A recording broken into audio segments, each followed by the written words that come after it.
नमस्कार दोस्तों। एफआई के weekly program talk with an expert के आज के इस एपिसोड में आप सबका स्वागत है। दोस्तों, आज हम बात करेंगे इनकम टैक्स रिटर्न एक्ट की। इनकम टैक्स डिपार्टमेंट की तरफ से क्या रूल्स एंड रेगुलेशंस हैं या जो आजकल शो कॉज नोटिस आ रहे हैं उसके बारे में बात करेंगे। तो आज हमारे साथ जुड़े हैं इंडस्ट्री एक्सपर्ट के रूप में सीए यतिंदर खेमका जी। जितेंद्र खेमका जी, आपका बहुत बहुत स्वागत है एक बार फिर से हमारे इस प्रोग्राम में। नमस्कार सर, सभी को मेरी तरफ से बहुत बहुत आभार और नमस्कार। दोस्तों, यतिंदर खेमका जी के बारे में तो आप सब जानते ही हैं, पहले भी हमारे साथ काफी अच्छे एपिसोड भी कर चुके हैं और मेरे एक बहुत अच्छे दोस्त भी हैं। पहले हम सक्सेशन प्लानिंग की, इनहेरिटेंस लॉ की जैसे इंपॉर्टेंट टॉपिक्स के ऊपर पहले एपिसोड कर चुके हैं। आज का एपिसोड भी एक बहुत ही इंपॉर्टेंट होने वाला है, जिसमें आज हम इनकम टैक्स रिटर्न्स के बारे में बात करेंगे। इनकम टैक्स रिटर्न्स के जो शो कॉज नोटिस हैं उसके बारे में बात करेंगे। तो प्रोग्राम की शुरुआत करते हुए मैं सबसे पहले एफआईआई का थोड़ा सा इंट्रोडक्शन देना चाहूंगा। जैसा कि आप जानते हैं, एफआईआई एक नॉन प्रॉफिट ऑर्गेनाइजेशन है जिनके प्रेसिडेंट डॉक्टर दीपक जैन हैं। फेडरेशन ऑफ इंडियन इंडस्ट्री अपने आप में इकलौती ऐसी संस्था है, ऐसी ऑर्गेनाइजेशन है जो ऑलमोस्ट हर सेक्टर में अपनी सेवाएं प्रदान कर रही है, देश में भी और विदेश में भी। और हमारा ये program talk with an expert भी दीपक जी की एक आइडियोलॉजी है जो हमने जिसको इम्प्लीमेंट किया है, और हमें बड़े साथ आपसे शेयर करते हुए गर्व हो रहा है कि हमारे इस प्रोग्राम को 5 साल पूरे हो गए हैं। तो यतिंदर खेमका जी, आज इसी के साथ हम अपना प्रोग्राम शुरू करते हैं।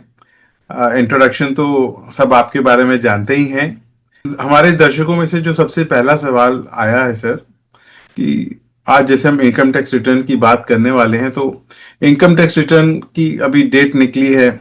बहुत सारे लोगों ने टाइमली उसको फाइल कर दिया है और बहुत सारे लोग नहीं कर पाए हैं।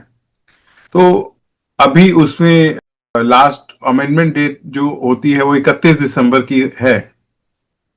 तो आप उनके लिए जो जिन्होंने फाइल नहीं की है या जो अमेंडमेंट करना चाहते हैं उनके लिए क्या आप सजेशन देना चाहेंगे? क्या ऑप्शन है अमेंडमेंट करने की, या जिन्होंने फाइल नहीं किया उनके लिए क्या सॉल्यूशन है अभी, ये आप हमारे दर्शकों के साथ शेयर करें। संजीव जी, आपने काफी लंबा क्वेश्चन मुझसे पूछ लिया है। जी कोई बात नहीं, इसमें कई कई बहुत सारे आंसर आ जाएंगे जो लोगों के लिए बेनिफिशियल होंगे। जी सबसे पहले दो तरह के एसएससी होते हैं जो रिटर्न फाइल करते हैं, जिनका ऑडिट होता है और कुछ लोगों का ऑडिट नहीं होता किसी भी एक्ट में। तो जिन लोगों का ऑडिट नहीं होता उनकी ड्यू डेट रिटर्न फाइलिंग की 31 जुलाई है।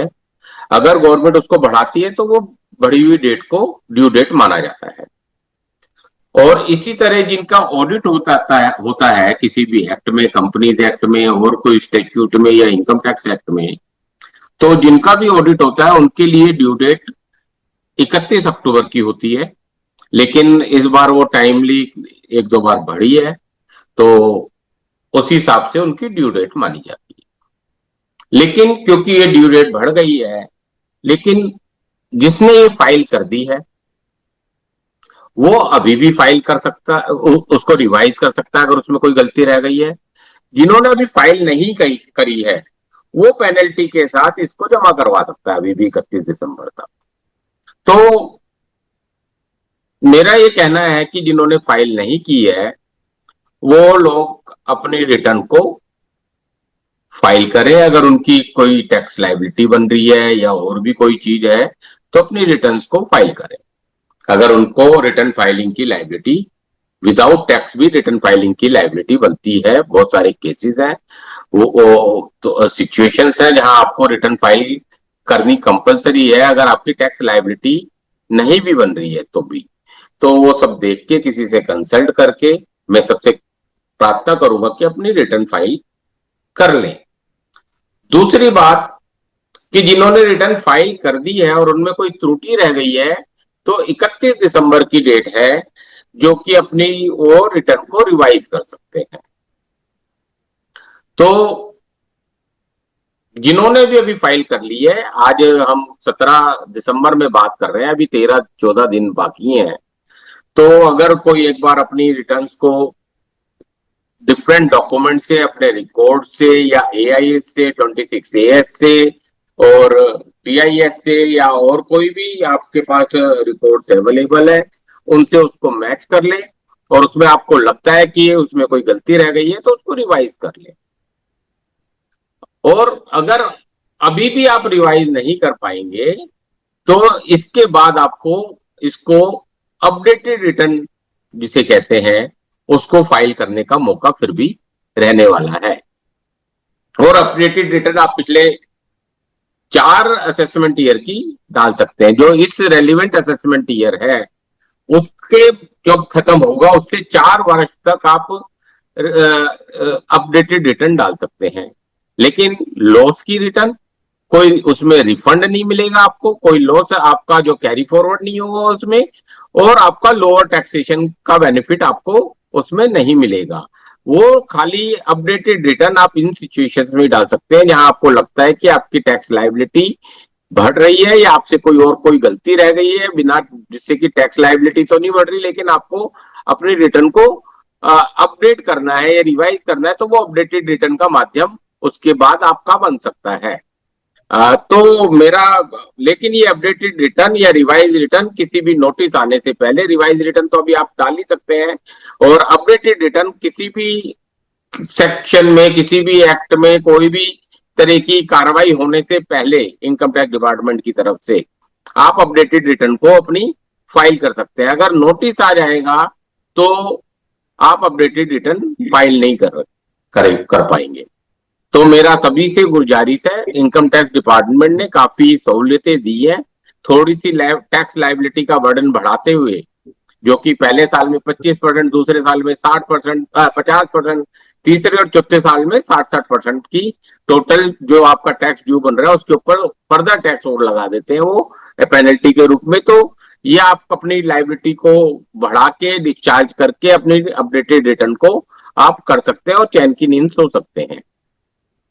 तो जी मेरा ये मानना है कि आप जितने भी हमारे एसएससीज हैं, टैक्स पेयर्स हैं, तो वो इन सब चीजों को अच्छे से पढ़ लें, अपने टैक्स कंसल्टेंट से, चार्टर्ड अकाउंटेंट से डिस्कस कर लें और अपनी जो भी कमी रह गई है उसको ठीक कर लें। तो मेरा यही कहना है कि आपको अपनी रिवाइज रिटर्न और अपडेटेड रिटर्न के माध्यम से अपनी त्रुटियों को ठीक कर सकते हो आप। जी, थैंक यू सर। सर, ये शो कॉज नोटिस क्या होता है? ये आजकल लोगों को बहुत मिल रहा है। शो कॉज नोटिस क्या होता है, थोड़ा सा हमारे दर्शकों को बताएं।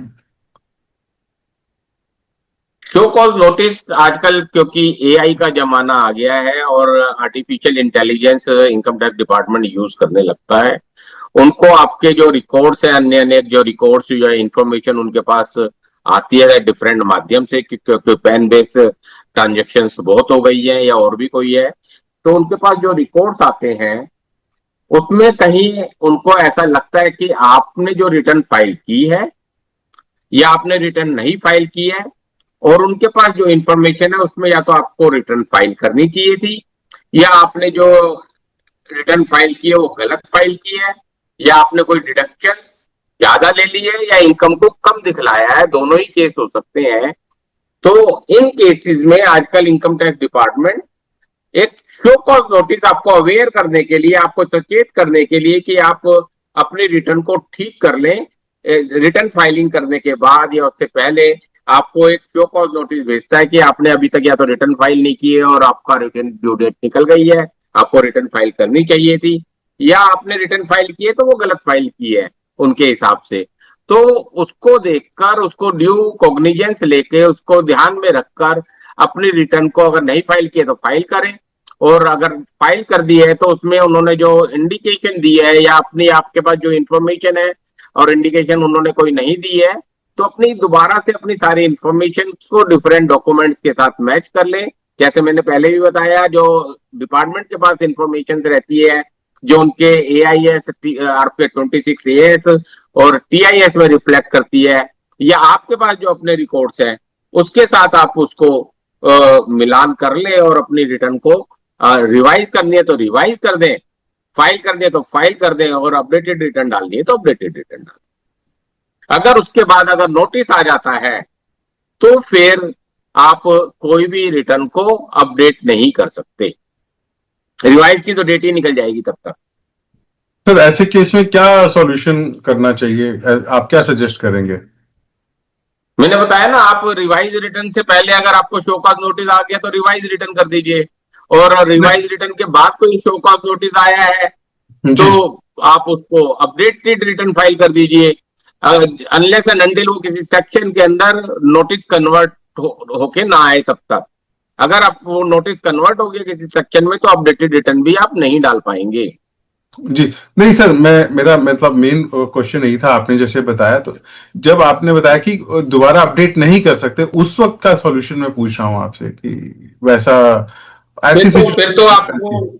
अगर आप कर ही नहीं पाएंगे तो फिर तो आपको जो आपने इंफॉर्मेशन भरी है और जो वो मांग रहे हैं उसके आपको रिप्लाई देने पड़ेंगे, उसकी डिटेल देनी पड़ेगी। अगर फिर भी कोई कमी रह गई होगी तो डिपार्टमेंट उसके ऊपर पेनल्टी के साथ आपसे जो डिफरेंट अदर सेक्शंस में जाएगा, जो आपको कंसेशनल टैक्स पेनल्टी है वो नहीं लगेगी, जो डिपार्टमेंट लगाएगा वो लगेगी, और वो डिफरेंट सेक्शन में डिफरेंट पेनल्टीज है, तो उसके साथ वो आपकी असेसमेंट कर सकता है। अगर आप उनको सेटिस्फाई कर पाते हो कि आपकी इनकम जो भरी है और जो वो कह रहे हैं उसमें कोई मिसमैच नहीं है तो कोई पेनल्टी नहीं लगेगी। जी परंतु ऐसा देखने में आया कई लोग एचआरए के केस में या डिडक्शंस के केस में बहुत सारी डिडक्शंस ले लेते हैं, कई बार हम कोई कैपिटल गेन की मिस कैलकुलेशन कर देते हैं, तो इस तरह की चीजें रह जाती हैं। कोई इंटेंशनली रह जाती है, कभी अनइंटेंशनली भी रह जाती है। तो मेरे ख्याल है हमारे को ड्यू कॉग्निजेंस से लेकर और उसको अपनी लाइबिलिटी को पूरी तरह से जमा करवा लेना चाहिए। जी सर, इनकम टैक्स डिपार्टमेंट की नजर में या इनकम टैक्स एक्ट की नजर से फॉरेन एसेट्स किसे माना जाता है? तो देखिए, फॉरेन एसेट्स का भी आजकल बहुत बड़ा एक नॉन कंप्लाइंस टैक्स पेयर्स की तरफ से देखा गया जी है, और उसके लिए भी शो कॉज नोटिस भी आ रहे हैं। और मेरा सबसे निवेदन है कि उस शो कॉज नोटिस को ड्यू कॉग्निजेंस करके अपने फॉरेन एसेट्स को चाहे रिवाइज रिटर्न के माध्यम से चाहे अपडेटेड रिटर्न के माध्यम से उसमें दिखलाएं। अदरवाइज आपको एक बहुत बड़ी पेनल्टी साथ में प्रोसिक्यूशन का भी सामना करना पड़ सकता है।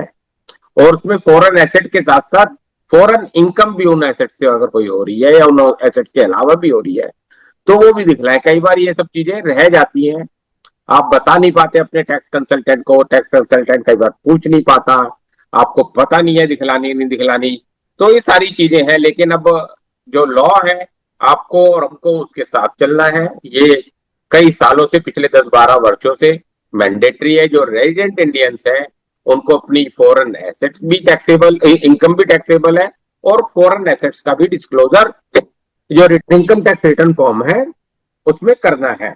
और जब फॉरेन एसेट की बात करते हैं तो ये ब्लैक मनी एक्ट जो है इससे डील करता है, और उसमें इसकी पेनल्टी के प्रोविजंस हैं जो आपको फिर झेलने पड़ेंगे। तो मेरा ये मानना है जिस भी व्यक्ति की मूवेबल प्रॉपर्टी की उन्होंने छूट दी है कि अगर मूवेबल प्रॉपर्टी इन एग्रीगेट आपकी 20 लाख से कम है तो आप नहीं भी दिखलाते, मतलब आपके ऊपर अगर आपने नहीं दिखलाई है तो पेनल्टी नहीं लगेगी, परंतु आपका कंपल्सरी है उसको दिखलाना, मैंडेटरी डिस्क्लोजर है, परंतु पेनल्टी और प्रोसिक्यूशन से आपको छूट दी गई है। ठीक है, मैंडेटरी डिस्क्लोजर से छूट नहीं दी गई है, परंतु पेनल्टी और प्रोसिक्यूशन से छूट दे दी गई है। तो आपको बताना, तो जब नोटिस आएगा तो बताना तो पड़ेगा। लेकिन अगर मूवेबल प्रॉपर्टी खाली 20 लाख से कम है एग्रीगेट आपकी बाहर, तो वो आपको फिर पेनल्टी नहीं लगाएगा, लेकिन आपसे डिस्क्लोजर जरूर मांगेगा उसका कि कौन कौन सी फॉरेन एसेट्स आप हेल्ड कर रहे हैं जो मूवेबल है। इमूवेबल के केस में अगर आपके 1 लाख की 50,000 की भी है, छोटी सी भी है, तो आपको पेनल्टी और प्रोसिक्यूशन के प्रोविजन से छूट नहीं दी है उन्होंने। तो मेरा ये मानना है कि आप अपने ध्यान करके इन सब चीजों का, आजकल बहुत सारे लोग कहीं दुबई में कहीं और जगह पे प्रॉपर्टीज ले रहे हैं, तो अपना डिस्क्लोजर प्रॉपर करें और आराम से नींद सोए और इससे पेनल्टी और प्रोसिक्यूशन के झंझटों से बचे। तो मेरा, क्योंकि पेनल्टी भी 10 लाख रुपए है और प्रोसिक्यूशन 7 साल तक की जेल के उसमें प्रावधान है। तो और टैक्स अथॉरिटीज बार बार एडवर्टाइजमेंट के थ्रू और आपको शोकॉज नोटिस के थ्रू अवेयर कर रही है कि आपकी एसेट है, क्योंकि उनके पास वहां से भी इंफॉर्मेशन अवेलेबल हो रही है। तो नोटिस का ध्यान दें और उनको प्रॉपर रिप्लाई करें, और आपको अगर अपनी रिवाइज रिटर्न या अपडेटेड रिटर्न करनी है तो वो करें और उसका अपनी फॉरेन इनकम और फॉरेन एसेट्स का प्रॉपरली डिस्क्लोजर करें। आपने पूछा फॉरेन एसेट्स कौन कौन सी होती है, तो फॉरेन जी एसेट कोई भी हो सकते हैं, चाहे आपका बैंक अकाउंट ही है उसमें पैसे पड़े हैं, कोई म्यूचुअल फंड ले रखा है, कोई शेयर ले रखे हैं, कोई प्रॉपर्टी ले रखी है, और किसी भी तरह की कोई एसेट आपने बाहर रख रखी है, ठीक है। तो वो सारी मूवेबल इमूवेबल प्रॉपर्टी जो इंडिया में भी प्रॉपर्टी कहलाती है, एसेट कहलाती है, उस टाइप की कोई भी तरीके की चीज आपने बाहर फॉरेन में रख रखी है, फॉरेन की ले रखी है, फॉरेन कंपनी के शेयर ले रखे हैं, तो वो सारे के सारे आपके, कोई आपने डीमैट में आपके शेयर पड़े हुए हैं, आपको ई सॉप्स मिले हुए हैं, तो ई सॉप्स तो आजकल बहुत लोगों को मिल जाते हैं फॉरेन कंपनी के जो बाहर नौकरियां कर रहे हैं। तो इसी तरह बहुत बहुत लोगों के बैंक अकाउंट खुले हुए होते हैं। ये तो बड़ा कॉमनली है। कोई कंपनी किसी बाहर की कंपनी में किसी ने थोड़ी बहुत इन्वेस्टमेंट कर दी और डायरेक्टर बन गया, तो वो भी फॉरेन एसेट हो जाती है। तो इस तरह के अन्य अनेक तरीके की चीजें हैं जो फॉरेन एसेट्स का पार्ट बनती हैं।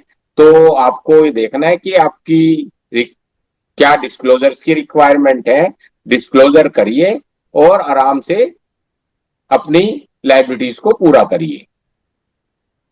सर, जैसे कई बार नॉन ऑपरेटिव होने की वजह से कुछ अकाउंट या एसेट्स डोरमेट हो जाते हैं या अकाउंट बैलेंस जीरो बैलेंस होते हैं, क्या ऐसी चीजों को भी रिवील करना चाहिए या डिस्क्लोज करना चाहिए? देखिए, जीरो बैलेंस है तो एसेट प्रैक्टिकली नहीं हुई, परंतु अगर कर दे तो उसमें भी कोई हर्ज नहीं है। जी परंतु जहां डोरमेंट हो गया लेकिन उसके अंदर पैसे पड़े हुए हैं, तो वो तो जी एसेट हो गई आपकी।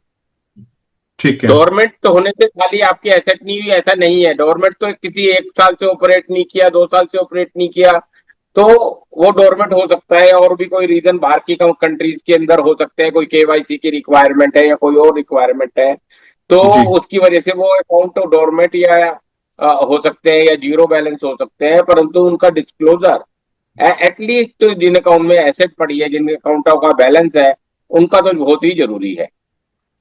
जी और ये ड्यूरिंग द ईयर कभी भी कोई बैलेंस रहा है तो आपको दिखलाना है मेरे क्या। सर, अगर फॉरेन एसेट इनहेरिटेड हो तो टैक्स ट्रीटमेंट क्या होगा? सर, फॉरेन एसेट अगर फॉरेन में जिस कंट्री में है उसके हिसाब से उसकी टैक्सेशन होगी। उस पर अगर इनकम हो रही है तो आपका रेजिडेंशियल स्टेटस है तो इंडिया में उसकी इनकम टैक्सेबल हो जाएगी आपको। और क्योंकि हम अभी जो बात कर रहे हैं फॉरेन एसेट की, वो रेजिडेंट इंडियन के केस में ही बात कर रहे हैं, तो रेजिडेंट इंडियन की ग्लोबल इनकम इंडिया में टैक्सेबल होती है। अगर उसमें कोई टैक्स वहां पर भी लेगा तो उसका रिबेट, उसका क्रेडिट आपको यहाँ इंडिया में मिल जाएगा, राइट। तो फॉरेन इनहेरिटेंस प्रॉपर्टी से अगर कोई इनकम भी हो रही है तो वो टैक्सेबल है। और इनहेरिटेंस प्रॉपर्टी के ट्रांसफर होने पे अगर कोई टैक्सेशन लॉ है तो उस कंट्री का की एप्लीकेबिलिटी आएगी एज फार एज, और उसको फॉरेन एसेट माना जाएगा। तो आपको फॉरेन एसेट जब आपके हाथ में आ गई और आपके नाम में उसका ट्रांसफर हो गई और नहीं भी हुई है तो अंडर प्रोसेस भी है, तो आपको उसको दिखला लेना चाहिए, मेरा ये मानना है। क्योंकि वो प्रॉपर्टी आप after death of the disease आपकी वो हो जाती है, और आपको उसको अपनी फॉरेन एसेट की शेड्यूल में इनकम टैक्स की रिटर्न जब भरते हैं दिखला लेना चाहिए। जी खेमका सर, आज के लिए बस इतना ही। तो जाने से पहले मैं आपसे निवेदन करूंगा कि आप हमारे जो इंडियंस हैं जो इंडिया में रह रहे हैं या जो अब्रॉड हैं, उनके लिए कोई मैसेज आप देना चाहें, इनकम टैक्स में कुछ ध्यान रखने लायक कोई बातें आप शेयर करना चाहें तो प्लीज शेयर कीजिए एज ए क्लोजिंग नोट। नहीं, मैं तो सबसे सबसे बार बार ये की रिक्वेस्ट करता हूँ दूसरे चैनल्स पे भी, जब मैं न्यूज चैनल्स पे या और कहीं किसी भी टेलीविजन में भी जाता हूँ, कि इनकम टैक्स की जो आपकी लाइबिलिटी इन इंडिया बन रही है, आप रेजिडेंट इंडियन है, नॉन रेजिडेंट है, एनआरआई है, विद रिस्पेक्ट टू इंडिया, आप उसके हिसाब से अपनी ड्यू रिटर्न्स भरिए यहाँ पर, और जो जो आपके डिस्क्लोजर्स हैं वो करिए, और अपना ड्यू टैक्स भरिए, और आपका क्या रेजिडेंस स्टेटस है ये डिटरमाइन करवाने के लिए किसी टैक्स कंसल्टेंट से, चार्टर्ड अकाउंटेंट से आप संपर्क करिए, क्योंकि लॉ थोड़ा कॉम्प्लिकेट है लेकिन आसान भी है। तो अगर आप किसी अच्छे कंसल्टेंट से अपनी राय मशवरा करके अपनी रिटर्न दाखिल करवाते हैं, फाइल करवाते हैं, तो मेरे ख्याल उसकी आपकी ड्यू लाइबिलिटी जमा होगी, टाइमली होगी, और आपको हार्डशिप का सामना कम से कम करना पड़ेगा। और जो भी आप किसी भी कंसल्टेंट के पास जाएं तो अपनी पूरी इंफॉर्मेशन उसको डिस्क्लोज करें, पूरी जानकारी दें, जिससे कि वो आपको सही सलाह दे सके, और किसी भी तरह के किसी भी इधर उधर के बहकावे में ना आए, और अपने due tax liability with in the four corners of the law आप डिस्चार्ज करने की कोशिश करें। धन्यवाद जितेंद्र खेमका जी। आज आज हम यहीं पे विदा लेना चाहेंगे। तो मैं अपने दोस्तों से कहूंगा कि दोस्तों, आज जो खेमका सर ने हमें बताया उससे आप लोगों को बहुत सारी क्लैरिटीज हुई होंगी, और जो भी आपके सारे सवाल हैं उनका हमने सही सही आंसर दिया होगा। अगर फिर भी आपका कोई सवाल है, आप हमसे शेयर कर सकते हैं। आप हमें पोस्ट कीजिए हमारी वेबसाइट के थ्रू, या ईमेल पर आप हमें पोस्ट कीजिए, हम उसका आंसर देने की पूरी कोशिश करेंगे। और जैसे कि आज खेमका सर ने बोला, आज पूरा उन्होंने इनकम टैक्स रिटर्न के ऊपर और शो कॉज नोटिस के ऊपर, फॉरेन एसेट्स के ऊपर जो जो हमें बताया, जो जो नॉलेज दी, तो आप सबको बहुत ही, आप सबके सभी सवालों का उसमें आंसर आ गया होगा। और इसी के साथ ही मैं आप सब लोगों से ये भी निवेदन करूंगा कि हम सबको एक एज ए नागरिक, एज ए इंडियन सिटीजन, हम सबकी एक जिम्मेवारी बनती है कि हम सारे टैक्सेस समय समय पे उसको फाइल करें, रिटर्न्स फाइल करें और टैक्स जमा कराएं, ताकि हम बहुत सारी चीजों से, प्रॉब्लम से बचे रहें। और इससे सरकार को भी फायदा होता है, और सरकार हमें फैसिलिटीज भी प्रोवाइड करती है जिससे हमें फायदा हो, चाहे हम भारत में रह रहे हैं या भारत से बाहर रह रहे हैं। तो ये एक बहुत जरूरी है कि एक तो इंफॉर्मेशन अपडेट होना, इनकम टैक्स या कोई भी टैक्स लायबिलिटी है उसको टाइमली फाइल करना, इंफॉर्मेशन अपडेट करना और उसको डिपॉजिट करना, ये हमारी एक बहुत बड़ी जिम्मेवारी है जो हमें समय पे पूरी कर देनी चाहिए। तो इसी के साथ ही दोस्तों, आज हम विदा लेते हैं। अगले हफ्ते फिर मिलेंगे एक नए इंडस्ट्री एक्सपर्ट के साथ। नमस्कार।